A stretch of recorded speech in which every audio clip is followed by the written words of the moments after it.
चला तर मग आपण एकसमान वर्तुळाकार गती म्हणजेच अभिकेंद्रक बलाचे परिणाम आपण पाहूया।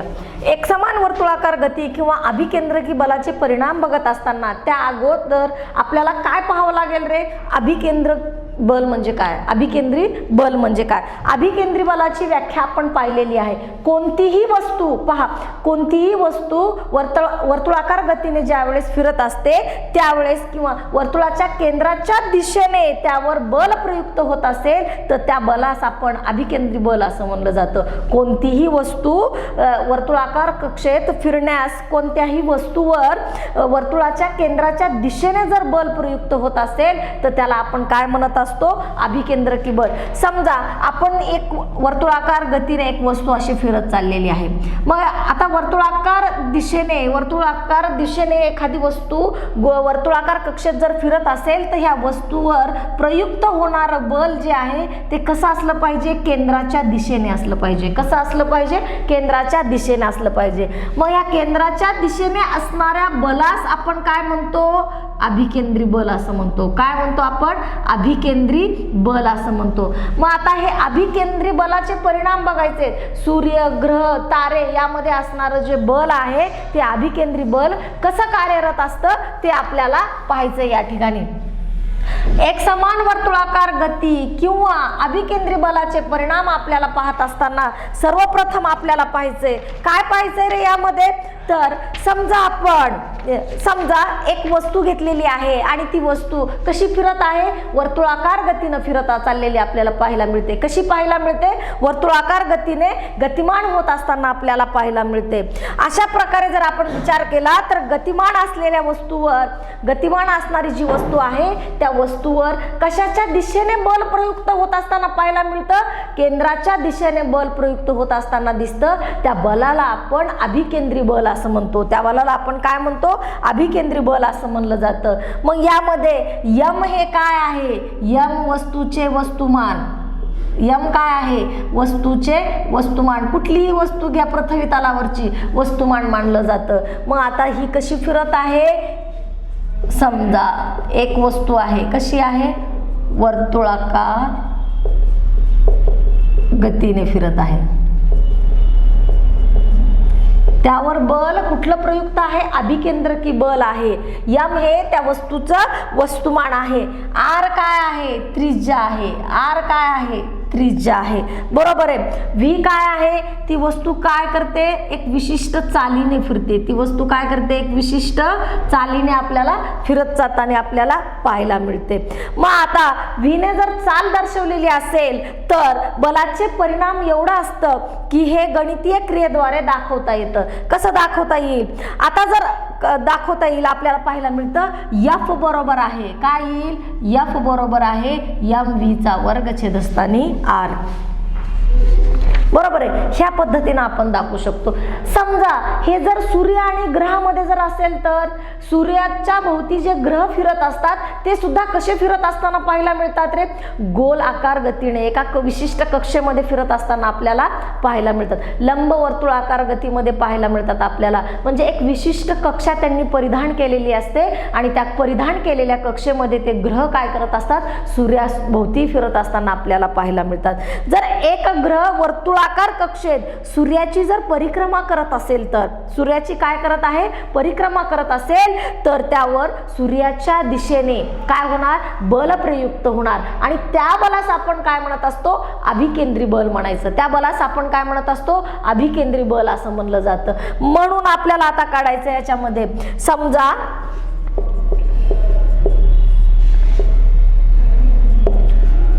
एक ग्रह वर्तुळाकार गतीने सूर्याची परिक्रमा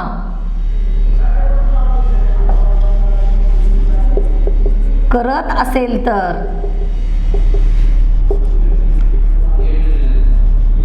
त्यावर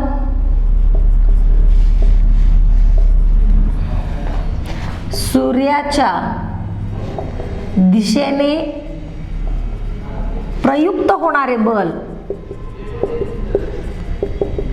हे अभिकेंद्री बल असते। ठीक आहे. म्हणून F बरोबर आहे mv चा वर्ग छेदस्थानी r. वरचं जे सूत्र आहे तेच इथं कामाला येईल. ठीक आहे. m वस्तुमान आहे, v त्याची चाल आहे, r त्याचं अंतर आहे. मग आपण m काय करायचं, ग्रहाचे वस्तुमान, v काय आहे, ग्रहाची चाल, r काय आहे, ग्रहाचा वर्तुळाकार कक्षेची त्रिज्या. ठीक आहे. r काय आहे, ग्रहाच्या वर्तुळाकार कक्षेची त्रिज्या म्हणून ओळखलं जातं. ठीक आहे. मग आता हा जो ग्रह त्या सूर्याची परिक्रमा करत असेल तर त्याला ठराविक काल लागणार आहे. बरोबर आहे. ठराविक कालावधी लागतो आणि तो काल म्हणजे काय आहे, t ने दर्शवला जातो. त्याला आपण आवर्त काल असं म्हणतो. ठराविक काल जो असतो त्याला आपण काय म्हणतो, आवर्त काल असं म्हणलं जातं. बरोबर आहे. म्हणून आपल्याकडे एक आहे, ग्रहाची परिक्रमा म्हणजेच काय, एक परिक्रमा पूर्ण करतो म्हणजेच आपल्या गणितीय भाषेमध्ये एक कक्षा पूर्ण करतो. बरोबर आहे. म्हणजे त्या कक्षेचा परिघ पूर्ण केला जातो त्याला आपण म्हणलं जातं. पहा, ग्रहाने एका परिक्रमेत कापलेले अंतर किती असू शकतं,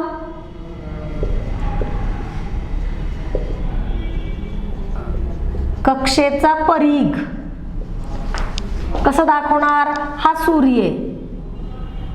ठीक आहे. ह्याच्या भोवती हा एक काय आहे, ग्रह आहे. ठीक आहे. हा परिक्रमा करतोय, हा इथून इथपर्यंत येण्यासाठी एक परिघ पूर्ण करतोय. हा ग्रह आहे, हा सूर्य आहे. याची पूर्ण एक परिक्रमा तयार होते. अशा पद्धतीनं पूर्ण परिक्रमा ज्या वेळेस ग्रह करत असतो त्यावेळेस कक्षेचा परिघ असतो. मग कक्षेचा परिघ गणितीय भाषेमध्ये काय आहे, 2πr. किती असतो, कक्षेचा परिघ गणितीय भाषेमध्ये किती आहे, 2πr आहे. म्हणून आपण वरील सूत्रानुसार जर बघितलं तर, वरील सूत्रानुसार काय आहे, v बरोबर आहे चाल, चाल बरोबर आहे कक्षेचा परिघ, छेदस्थानी काय आहे, आवर्तकार. कक्षेचा परिघ म्हणजे v बरोबर आहे 2πr छेदस्थानी t, 2πr छेदस्थानी t. समीकरण 1 आणि समीकरण 2 बरोबर आहे. समीकरण 2 ची किंमत कशात ठेवायची, समीकरण 1 मध्ये ठेवू. चला, समीकरण 2 ची किंमत समीकरण 1 मध्ये ठेवूया. f बरोबर आहे काय आहे, m v 2πr छेदस्थानी t छेदस्थानी r. येते का लक्षात. ह्याचा वर्ग, v चा वर्ग आहे म्हणजे त्याचा पूर्ण वर्ग येणार. f बरोबर आहे m 2 चा वर्ग 4, पाय चा वर्ग r चा वर्ग छेदस्थानी हा t चा वर्ग r येईल. हे r कटलं. f बरोबर आहे 4m पायचा वर्ग, हे एक r आणि वरचा r च्या वर्गामधला एक r कटलं, खाली राहिलं t चा वर्ग. बरोबर आहे. खाली काय राहिलं, t चा वर्ग आपल्याला राहिलेला लक्षात येतो. आता लक्षात घ्या की f बरोबर आहे 4m πr चा वर्ग छेदस्थानी t चा वर्ग जर घेतला तर केपलरच्या तिसऱ्या नियमाचा विचार करूया. केपलरच्या तिसऱ्या नियमानुसार काय असला पाहिजे, केपलरचा तिसरा नियम,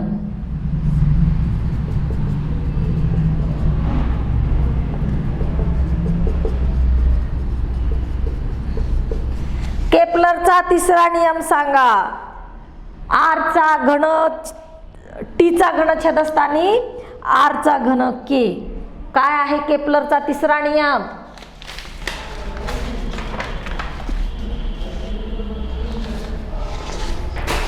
केपलरचा तिसरा नियम, टीचा वर्ग छेदस्थानी आरचा घन बरोबर आहे के. तर आपल्याला काय करावं लागेल, तर त्याच्या अंशस्थानी आणि छेदस्थानी कशाने गुणावं लागेल? आरच्या घननी. कारण की केपलरचा तिसरा नियम आपल्याला प्रूव्ह करायचा आहे. कसा करणार पहा, एफ बरोबर आहे 4m पाय आरचा वर्ग, आरचा आर छेदस्थानी टीचा वर्ग. मग आपल्याला काय घेईल, 4m पाय आरचा पायचा वर्ग आरच्या घननी ह्याला भागायचंय आणि समीकरण इथं आपण ह्याला देऊया 3. समीकरण 3 ला आरच्या घनने आरच्या घनने भागू. अंशस्थानी आणि छेदस्थानी दोन्हीलाही भागायचे.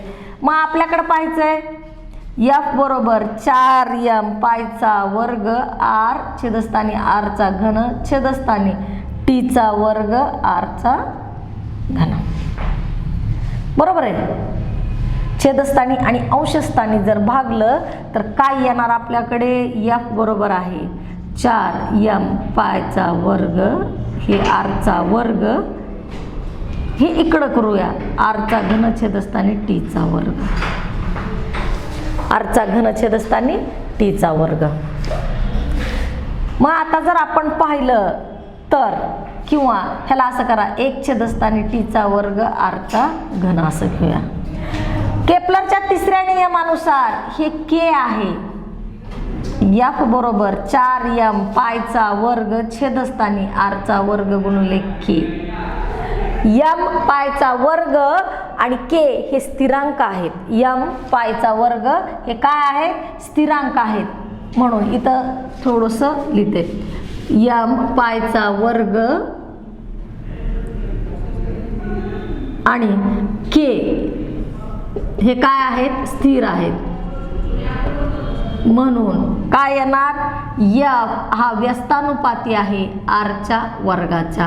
एफ हा व्यस्तानुपाती आहे कशाच्या, आरच्या वर्गाच्या आपल्याला पाहायला मिळतं. म्हणजेच आपल्याला काय सांगता येईल रे, ज्या वेळेस आपण काय सगळ्यात महत्त्वाची गोष्ट, सूर्य व ग्रह ज्या वेळेस सूर्याची परिक्रमा ग्रह करत असतो त्यावेळेला सगळ्यात महत्त्वाची त्यांच्यामध्ये असणारं जे अभिकेंद्रकी बल आहे, जे ग्रहाच्या परिभ्रमणास कारणीभूत ठरत असते, त्यामध्ये जर आपण पाहिलं तर अंतराच्या वर्गाच्या व्यस्तानुपाती असतं.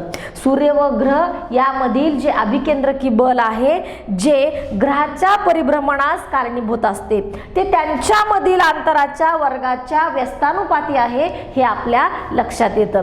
आता सगळ्यात महत्त्वाची गोष्ट आपल्याला काय सांगायचं आहे, एक समान वर्तुळाकार गती ज्या वेळेस कुठल्याही वस्तूमध्ये जर घेतली तर त्यावेळेस त्याच्यामध्ये प्रयुक्त होणारं जे बल आहे ते कुठं असतं, तर त्याच्यामध्ये असणाऱ्या केंद्राच्या दिशेने असतं. मग केंद्राच्या दिशेने जर बल प्रयुक्त होत असेल तर त्याला आपण काय म्हणतो, अभिकेंद्री बल म्हणतो. त्याला आपण काय म्हणतो, अभिकेंद्री बल म्हणतो. मग m वस्तुमान आहे, r त्रिज्या आहे, v त्याची चाल आहे. का चाल घेतली आपण, ते वर्तुळाकार गतीने फिरत असल्यामुळे. f बरोबर आहे mv चा वर्ग छेदस्थानी r, f बरोबर आहे mv चा वर्ग छेदस्थानी r म्हणलं जातं. मग आता हे जर आपण वस्तूमध्ये न घेता सूर्य आणि ग्रहामध्ये जर घेतलं, तर काय सांगितलं जाईल तुम्हाला, सगळ्यात महत्त्वाची गोष्ट, एक ग्रह वर्तुळाकार गतीनं सूर्याची परिक्रमा करत असताना तुम्हाला पाहायला मिळतं. सूर्यमालेचा जर अभ्यास तुम्ही डोळ्यासमोर घेतला तर तुमच्या लक्षात येईल की ग्रह व सूर्याच्या भोवती वर्तुळाकार कक्षेमध्ये त्याची परिक्रमा करत असताना पाहायला मिळतं. मग परिक्रमा करत असताना पाहायला मिळत असेल तर सूर्याच्या दिशेने तो ग्रह काय करत असतो, बल प्रयुक्त करत असतो आणि त्या बलाला आपण अभिकेंद्री बल असं म्हणलं जातं. मग आता वरच्यानुसारच त्याच्यामध्ये येणारा जे बल आहे F बरोबर आहे mv चा वर्ग छेदस्थानी r, एक समीकरण 1 म्हणलं जातं. m ग्रहाचे वस्तुमान आहे, v ग्रहाची चाल आहे, r ग्रहाच्या वर्तुळाकार कक्षेची त्रिज्या आहे. वर्तुळाकार वर्तुळाकार कक्षेची त्रिज्या आहे, म्हणजेच त्याला ठराविक कालावधी, एक फेरी पूर्ण करण्यासाठी त्याला ठराविक कालावधी लागतो, ते टी न दाखवलाय, त्याला आवर्तकाल असं म्हणलं जातं. ग्रहाने एका परिक्रमेत कापलेले अंतर म्हणजेच कक्षेचा परिघ म्हणलं जातं. काय म्हणलं जातं त्याला? कक्षेचा परिघ. गणितीय भाषेमध्ये जर कक्षेचा परिघाचं जर सूत्र बघितलं तर कक्षेचा परिघ किंवा वर्तुळाचा परिघ बरोबर आहे 2πr म्हणलं जातं. कक्षेचा परिघ किंवा वर्तुळाचा परिघ बरोबर आहे 2πr म्हणलं जातं. वरील सूत्रानुसार जर पाहिलं तर चाल बरोबर आहे कक्षेचा परिघ छेदस्थानी आवर्तकाल. चाल बरोबर काय आहे? कक्षेचा परिघ छेदस्थानी आवर्तकाल म्हणलं जातं. मग आता कक्षेचा परिघ किती आहे? 2πr आहे. आवर्तकाल किती आहे? t आहे. v बरोबर आहे 2πr छेदस्थानी t म्हणलं जातं. समीकरण 2 घ्या. समीकरण काय आहे? 2. मग समीकरण 2 ची किंमत समीकरण 1 मध्ये ठेवली. समीकरण 1 हे आहे f बरोबर mv चा वर्ग छेदस्थानी r आहे. समीकरण 1 मध्ये समीकरण 2 ची किंमत ठेवा. समीकरण 2 ची किंमत समीकरण 1 मध्ये ठेवा आणि ठेवल्यानंतर लक्षात येईल f बरोबर आहे m. v ची किंमत आपल्याकडे आलेली आहे 2πr छेदस्थानी t, त्याला वर्ग करा आणि छेदस्थानी r. मग आता आपल्याला ही किंमत मिळाली. म्हणजेच f बरोबर जरा थोडंसं आपण कव्हर करून घेतलं. मग आता अरेंजमेंट करून रिअरेंजमेंट करून घेतल्यानंतर 4m पायचा वर्ग r चा वर्ग आहे. मग आता r चा वर्ग आणि r काय झालं? कटलं. इथं राहिला r. r च्या वर्गातून हे r कटलं म्हणजे r राहिलं, त्याला छेदस्थानी t चा वर्ग. समीकरण 3 द्या. केपलरचा नियम जर आपण तिसरा नियम जर बघितला तर काय आहे? t चा वर्ग छेदस्थानी r चा घन बरोबर k. t चा वर्ग छेदस्थानी r चा घन बरोबर काय आहे? k आहे. केपलरच्या तिसऱ्या नियमानुसार जर बघायचं. मग आता ह्याला केपलरच्या तिसऱ्या नियमामध्ये कसं घालणार? तर वरील समीकरणास किंवा समीकरण 3 ला r च्या घनानं भागायचंय. का r च्या घनानं भागायचं? कारण की t चा वर्ग छेदस्थानी इथं r चा घन आला पाहिजे. मग गुणून आणि भागून काय करायचं? समीकरण 3 ला r च्या घनाने भागायचे. भागलं. f बरोबर आहे 4m पायचा वर्ग छेदस्थानी r चा घन आणि ह्याला सुद्धा भागायचं घन. आता जर लक्षात घ्या हे r आणि हे r केलं तर r चा वर्ग होतो. बरोबर आहे. हे r चा वर्ग झाला. 4m r चा वर्ग आपण हा काय केला? वरती घेतला, ह्याच्यावरती 1 घेतला, इथं केलं आणि t चा वर्ग छेदस्थानी r चा घन म्हणजे ही k आहे. काय आहे? k. स्थिरांक आहे. आपल्याला दाखवलेला आहे केपलरच्या तिसऱ्या नियमामध्ये t चा वर्ग छेदस्थानी r चा घन म्हणजे k स्थिर दिलेला आहे. f बरोबर आहे 4m पायचा वर्ग छेदस्थानी r गुणिले k. ही किंमत आपल्याला गुणिले 1 छेदस्थानी k आहे, म्हणजेच हे आपण स्थिरांक ठेवलेले आहे. मग आता 4m पायचा वर्ग छेदस्थानी k हा जर स्थिर असेल तर आपल्याकडे काय आलेली आहे?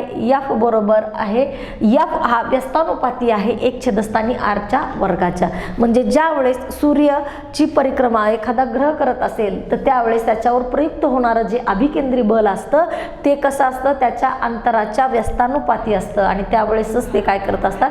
सूर्याची परिक्रमा करू शकत असताना आपल्याला पाहायला मिळतं. अशा पद्धतीने आपण एक समान वर्तुळाकार गती किंवा अभिकेंद्री बलाचे परिणाम आपण या ठिकाणी पाहिलेले आहेत. त्याचबरोबर आपल्याला जरा डोके चालवा हा प्रश्न पाहायचा आहे. काय म्हणतो आपल्याला हा प्रश्न? पहा. जर टेबल आहे, तुमच्या समोर एक टेबल ठेवलेला आहे. टेबलावरील 2 वस्तूंमध्ये किंवा तुमच्या शेजारी बसलेल्या तुमच्या मित्रांमध्ये गुरुत्वीय बल असेल काय? जर असेल तर तुम्ही दोघं एकमेकांकडे सरकले का जात नाहीत हे आपल्याला पाहिजे. मग आता तुम्ही टेबलवर ठेवलेले 2 वस्तू आहेत ते एकमेकांकडे सरकतील का? तर तुमच्या त्या दोघांमध्ये किंवा शेजारी बसलेला तुमचा जो मित्र आहे यामध्ये गुरुत्वीय बल असेल का? तर गुरुत्वीय बल प्रत्येक वस्तूवर आहे हे आपल्याला माहिती आहे. जर असेल तर तुम्ही दोघे एकमेकांकडे सरकले जात नाही. का जात नाही सरकले? कारण की त्या टेबलावर असणारी वस्तू जी आहे ती घर्षण बलामुळे एकमेकांकडे काय केली जात नाही? सरकली जात नाही. हे लक्षात असू द्या. आता सगळ्यात महत्त्वाची गोष्ट काय आहे? सगळ्यात महत्त्वाची गोष्ट आपल्याला काय पाहायला मिळते रे? तर समुद्रात ज्या वेळेस पाहतात, समुद्रामध्ये भरती आणि आहोटी तुम्हाला पाहायला मिळते. ही भरती आणि आहोटी तुम्हाला दिवसातून 2 वेळेला सुद्धा पाहायला मिळते. कशी पाहायला मिळणार आहे? सगळ्यात महत्त्वाची गोष्ट तुम्हाला काय पाहायला मिळेल तर समुद्रात नियमितपणे येणारी जी भरती आणि आहोटी आहे याबद्दल तुम्हाला माहिती पाहिजे. बरोबर आहे. एक किनाऱ्यावरील समुद्राच्या पाण्याची पातळी दिवसातून 2 वेळेला काय केली जाते? कमी अधिक केली जाते. कसं? त्याच्या चंद्राच्या त्याची जी गती आहे, चंद्रानुसार त्याची काय होत असते? पातळी बदलली जाते. एका किनाऱ्यावरील समुद्राच्या पाण्याची पातळी दिवसातून नियमितपणे जर बघितलं तर नियमित कालावधीत 2 वेळा वाढते व कमी होते. 2 वेळा वाढते व कमी होत असताना आपल्याला पाहायला मिळते. वेगवेगळ्या स्थानावर पाण्याची पातळी चंद्राच्या गुरुत्वीय आकर्षणामुळे किंवा गुरुत्वीय आकर्षणामुळे बदलत असताना आपल्याला पाहायला मिळते. कशी बदलते पहा. या बलामुळे चंद्राच्या दिशेला असलेल्या पाण्यात फुगोटा तयार होतो. पाण्यात फुगोटा तयार झालेला दिसतो आणि त्यामुळे स्थानावर भरती येते व त्या स्थानापासून जी आकृती तयार झालेली आपल्याला पाहायला मिळते ती कशी आहे? फुगीर झालेली आपल्याला पाहायला मिळते. म्हणजे भरती आणि आहुती जी आहे ती आपल्याला दिवसातून 2 वेळा पाहायला मिळते चंद्राच्या गुरुत्वीय बलामुळे आपल्याला पाहायला मिळत असताना. यामध्ये दाखवल्यानुसार जर बघितलं तर 90 अंशाचा कोन तयार असलेला पृथ्वीवरील स्थानावर पाण्याची पातळी कमी होते आणि तिथं आहोटी तयार झालेली आपल्याला पाहायला मिळते या ठिकाणी.